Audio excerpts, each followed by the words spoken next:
Hello everyone, সকলকে শুভ দীপাবলির অনেক অনেক প্রীতি ও শুভেচ্ছা। এটা আমার দিওয়ালির ফার্স্ট ব্লগটা আপলোড করতে অনেক বেশি লেট হয়ে গেল। এর প্রধান কারণ হলো আমাদের যশোরে 5 দিন ব্যাপী কালী পুজো হয়। আপনারা হয়তো অনেকেই জানেন যে যশোরের কালী পুজো কতটা বেশি বিখ্যাত, আর এখানে 100টিরও বেশি পূজা মণ্ডপ তৈরি করা। এতগুলো মণ্ডপ একজন মানুষের পক্ষে একদিন অথবা 2 দিনে দেখে শেষ করা কোনোভাবেই সম্ভব নয়। তাই প্রত্যেকেই চেষ্টা করে এই 5টা দিন পুজো দেখতে বের হওয়ার জন্য। আমরাও তার ব্যতিক্রম নই। মোস্টলি আমরা পুজো দেখতে বের হই রাত 10টা-11টার দিকে, আর বাসায় ফিরতে ফিরতে অলমোস্ট রাত 2-3টে বেজে যায়। ঠিক এই কারণেই বাসায় এসে আর এনার্জি থাকে না ভ্লগগুলো এডিট করার। সে যাই হোক, চলুন আপনাদের সাথে এখন শেয়ার করি দিওয়ালির ফার্স্ট ডে আমরা কি করলাম। আমি যেহেতু কালী পুজোর উপোস ছিলাম, তাই প্রথমে রেডি হয়ে চলে গেলাম যশোর রামকৃষ্ণ আশ্রম। আমার মনে হয় যশোরের ভিতরে যশোর রামকৃষ্ণ আশ্রমে সকল নিয়ম নিষ্ঠার সাথে, শুদ্ধতার সাথে সকল পূজা সম্পন্ন। তাই আমি চেষ্টা করি সকল পূজার অঞ্জলিগুলো আশ্রমে দেওয়ার জন্য। কিন্তু এবছর দুর্ভাগ্যক্রমে আশ্রমে অঞ্জলি দেওয়া আমার হয়, কারণ আমরা যখন আশ্রমে যাই তখন বাজে রাত 11টা 50 মতো, আর আশ্রমে অঞ্জলি হওয়ার কথা ছিল রাত 12টা 40 মিনিটের দিকে। তাই বাবা বলল চলো আমাদের এলাকার পুজোটা দেখে আসি। আর আমরা যখন এলাকায় পৌঁছালাম তখন শুনলাম যে আশ্রমের অঞ্জলি 12টা 7 মিনিটে শুরু হয়ে শেষও হয়ে গেছে। আমার মনটা ভীষণ খারাপ করছিল যে আমি এত কষ্ট করে উপোস করলাম যে আমি আশ্রমে অঞ্জলি দিব, কিন্তু সেইটা সম্ভব হলো না। তারপর আর কি করার, যখন উপোস করছি এক না এক জায়গায় তো অঞ্জলি দিতে হবে। তাই ভাবলাম যে এলাকাতেই এবছর অঞ্জলিটা দিই।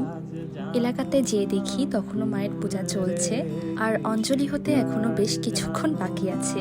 তাই এই সুযোগে কিছু ছবি ভিডিও ক্লিক করে নিলাম, আর তার মাঝে মাঝে দেখছিলাম যে পূজা কতদূর কি সম্পন্ন হলো, কারণ এবার কোনোভাবেই অঞ্জলি মিস করা যাবে না। এরপর কিছুক্ষণ বসে মায়ের পূজা দেখলাম, আবার কিছুক্ষণ উঠে দাঁড়ালাম, কারণ একভাবে বসে থাকতে থাকতে পায়ে প্রচণ্ড ব্যথা হচ্ছিল।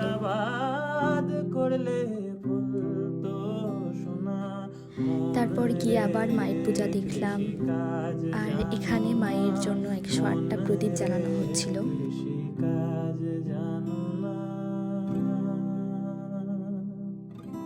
এরপর আমরা প্রদীপের তাপ নিয়ে নিলাম।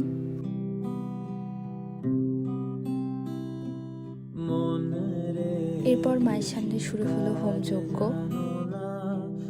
এখানে আমি আমার ফ্রেন্ডকে বলছিলাম দেখ যে আমি আমার নিজের হাত দিয়ে নিজেরই মাথার একটা চুল শহীদ করে দিছি। এরপর হোম শেষ হলো, আমাদের মাথায় হোমের ফোঁটা দিয়ে দিল, আর আমরা ক্যামেরা অন করে দেখছিলাম যে ঠিক জায়গায় দিছে কিনা। তারপর দেখি না, যে টিপের একদম বাঁকা পাশে দিছে। ওর হাত দিয়ে ওইটা সোজা করছিল। এরপর আবারও মায়ের আরতি হলো, একে একে সবকিছু মায়ের আরতি করলো। এবার আরো একটা প্রদীপ নিয়ে আসলো তাপ নেওয়ার জন্য, ওখান থেকেও তাপ নিয়ে নিলাম। আবার মায়ের আরতি হলো, এবং তারপরে আমাদেরকে অঞ্জলি দেওয়ার জন্য হাতে ফুল বেলপাতা দিয়ে গেল।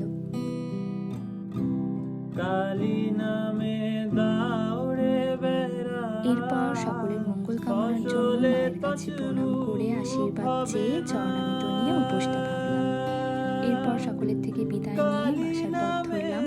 আর যেহেতু আমাদের বাসাটা একদমই কাছে মণ্ডপের, যেতে অলমোস্ট 5 থেকে 7 মিনিট লাগে, তাই আমরা হেঁটে হেঁটেই বাসায় চলে যাচ্ছিলাম।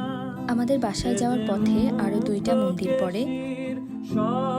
একটা হলো প্রতিষ্ঠিত মন্দির বেজপাড়া পূজার মাঠ, আর একটা কোনো মন্দির নয়, তবে বিভিন্ন পূজাগুলো ওখানে করা হয়, যেমন দুর্গা পূজা, কালী পূজা, সরস্বতী পূজা ইত্যাদি যেগুলো পূজা হয় সেগুলো ওখানে করা হয়। এইটা হলো সেই মন্দিরটার এবারে লাইটিং। আজকের ব্লগটা এই পর্যন্তই। ব্লগটা কেমন লাগলো কমেন্টে জানাতে একদমই ভুলবেন না। ততক্ষণ ভালো থাকবেন, সুস্থ থাকবেন, সাবধানে থাকবেন। দেখা হচ্ছে নতুন একটি ব্লগে। ধন্যবাদ।